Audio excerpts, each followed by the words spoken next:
నమస్తే, welcome to dot news. నేను మాణిక్. ఎన్నో ఆటుపోట్లను భరించి ఒంటరిగా రాజకీయ పార్టీని స్థాపించారు. వేల కిలోమీటర్లు పాదయాత్ర చేసి ప్రజల కష్ట సుఖాలు తెలుసుకున్నారు. ఆంధ్రప్రదేశ్లో ఒక బలమైన నిజాయితీ గల ప్రజానాయకుడిగా ఎదిగారు. కనీ విని ఎరగని మెజారిటీతో అధికారంలోకి వచ్చారు. కరోనా వల్ల 2 ఏళ్లు కలిసి రాకపోయినా ప్రజల్ని కంటికి రెప్పలా కాపాడుకున్నారు. మిగిలిన కాలంలోనే పేద బిడ్డలకు కార్పొరేట్ స్థాయి ఆంగ్ల విద్యను అందుబాటులోకి తెచ్చారు. పేద తల్లిదండ్రులకు అద్భుతమైన ఆరోగ్య సేవలను అందించారు. వాలంటీర్ వ్యవస్థ, గ్రామ సచివాలయాల ద్వారా పాలనను ప్రజల గడప వద్దకు తెచ్చారు. పెట్టుబడులను ప్రోత్సహించి పరిశ్రమలు వచ్చేట్టు చేశారు. ఒక్క మాటలో సర్వతోముఖాభివృద్ధికి కృషి చేశారు. అందుకే జగన్ అంటే జనాల్లో అంత ఆదరణ.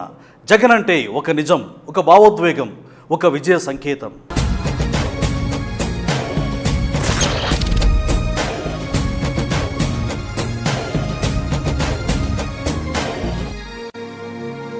వైఎస్ జగన్మోహన్ రెడ్డి రాజకీయ ప్రవేశం చేసినప్పటి నుంచి 10 సంవత్సరాలు ఆటుపోట్లతో నడిచింది.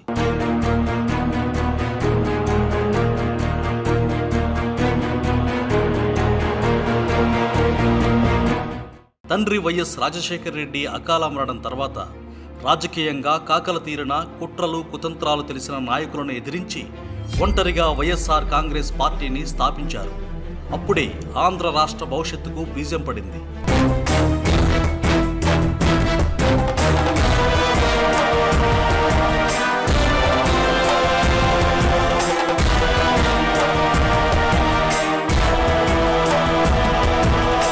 తరువాతి కాలంలో సోనియా గాంధీ కుట్రలకు బలైపోయి 16 నెలలు జైలు జీవితం గడిపారు.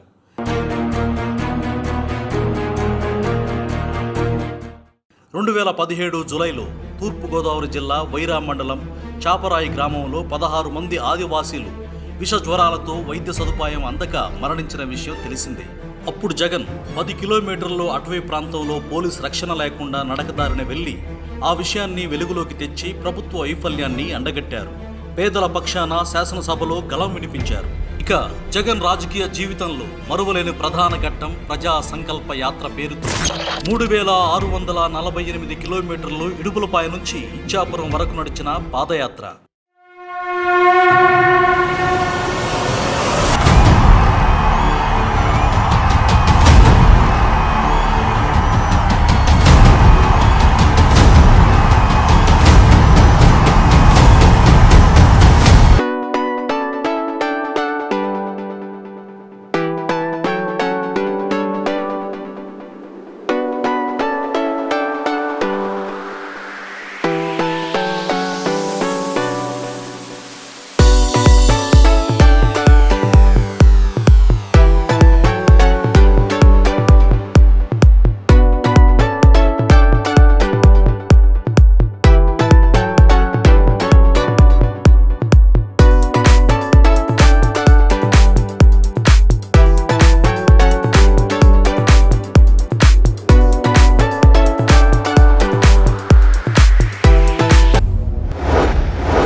ఈ పాదయాత్రలో జగన్ ప్రజలతో మమేకమై వారి కష్టాలు చూసి చలించి నేను చూశాను, నేను విన్నాను, నేను ఉన్నాను అంటూ ప్రజలకు భవిష్యత్తుపై నమ్మకం కలిగించారు.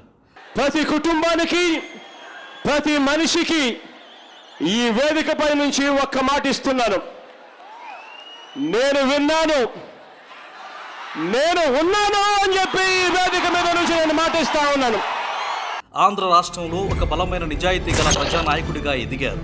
2019లో జరిగిన శాసనసభ ఎన్నికల్లో 175 స్థానాల్లో 151 స్థానం గెలిచి ఏపీ ముఖ్యమంత్రిగా అశేష జనవాహిని మధ్య ముఖ్యమంత్రిగా ప్రమాణ స్వీకారం చేశారు.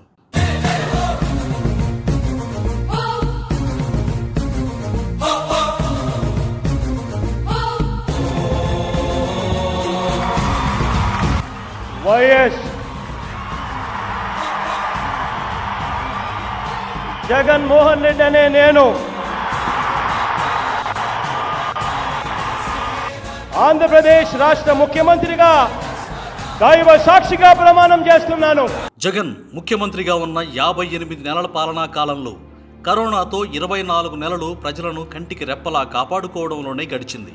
మిగిలిన దాదాపు 3 సంవత్సరాల కాలంలో తన మేనిఫెస్టోలోని పథకాల ద్వారా ప్రజల ఆర్థిక అభివృద్ధికి ఎనలేని కృషి చేశారు. ఈ పథకాల ద్వారా మహిళా సాధికారతకు అడుగులు పడ్డాయి. వైఎస్ఆర్ చేయూత, ఆసరా, కాపు నేస్తం, ఈబీసీ నేస్తం వంటి పథకాలతో పేద ప్రజల బతుకులలో వెలుగులు ప్రసరించాయి. వడ్డీ లేని రుణాలు ఇప్పించడం వలన గ్రామీణ కుటుంబాలకు ఆర్థిక పుష్టి కలిగింది. 31 లక్షల మంది నిరుపేద మహిళలకు జగన్ ప్రభుత్వం ఇంటి పట్టాలు మంజూరు చేసింది. అందులో 28,800 కోట్లతో 16 లక్షల ఇళ్లు, రోడ్లు, డ్రైనేజీ, నీటి వసతి, వీధి దీపాల వంటి పూర్తి మౌలిక సదుపాయాలతో ఏర్పాటయ్యాయి. ఒక్కో ఇంటి విలువ స్థలంతో కలిపి 10 లక్షల నుండి 15 లక్షల వరకు చేరి పేదవారికి సొంత ఇంటి కల నెరవేరింది.